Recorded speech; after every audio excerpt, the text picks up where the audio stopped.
songs that made the whole world sing. I sang the songs of In the 50s, Eddie Fisher sang the songs that made the women sing his praises, and some of America's most beautiful women praised him all the way to the altar, but not for long. The first was Debbie Reynolds, who he talks about quite frankly today.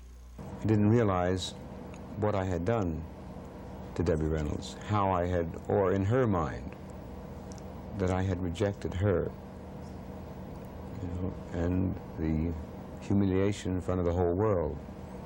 But I think that was part of her own doing, because it was not, wasn't a real triangle. It was, our relationship was long, long over before I met Elizabeth Taylor. I read where Elizabeth had begged you one time to help her remove the cancer of Richard Burton. What did she mean?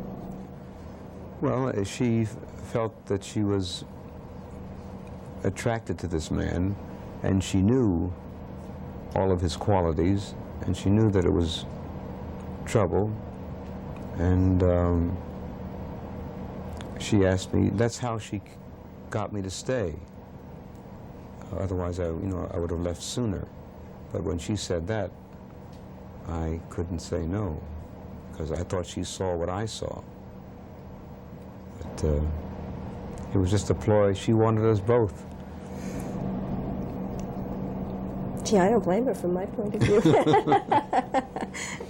Do you think she's still going through that? No, I don't think so at all. I think she's one of the great public relation people in the world. She and Sinatra, I think, do a hell of a job. I don't know what you mean. Well, they know the press, or they know how to work with the press. Do you have any relationship with her at all? None. None whatsoever. With Debbie? We have 2 children, 2 marvelous, wonderful children. That's all we have. And how about with Connie Stevens? Connie's a great girl. We have 2 little babies, 14 and 13, Jolie and Tricia.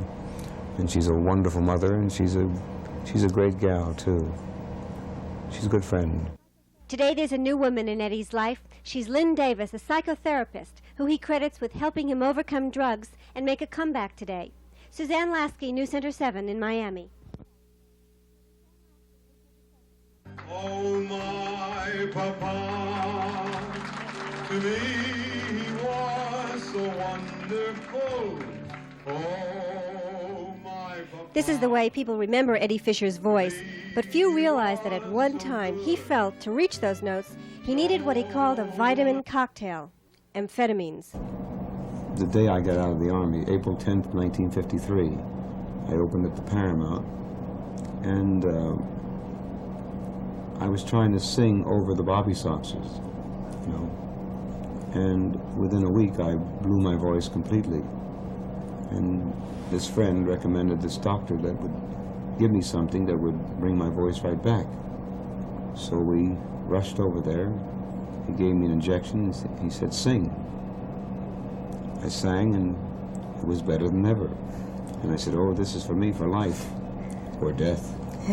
And it almost was. And you take nothing now? Nothing. What is the strongest you would take at this point? I have white wine with dinner, but that's only since I met Lynn. She's had a remarkable effect on my life. And she walked into my life. Did she need? Lynn, he gives you an awful lot of credit. Do you deserve all that credit? Well, that's a good question. Oh, really? No, I mean, it's been a very mutual, healthy relationship. We've really been good for each other, I think. How did you meet? We met through a friend. Tell her what she said. She said, you're going to fall madly in love with him. And he came over, and we've been together ever since. That's been about 14, 15 months. You're not sure, huh? I'll remember. It was around Thanksgiving. It was Thanksgiving about a year and a half ago. Are you a sentimentalist, Eddie? You remember all these dates and times and all the details. I guess you could call me a Romantic? major romantic, sentimentalist. I'm yours. Heart and soul, I am yours. Eddie, what is the biggest misconception people have of you? I think this whole thing that grew over the years, and that I was some kind of a different kind of person than I am. The angel effect? Well, no, I'm not an angel and I'm not a devil. I am music, and I sing the song. Suzanne Lasky, New Center 7 in Miami.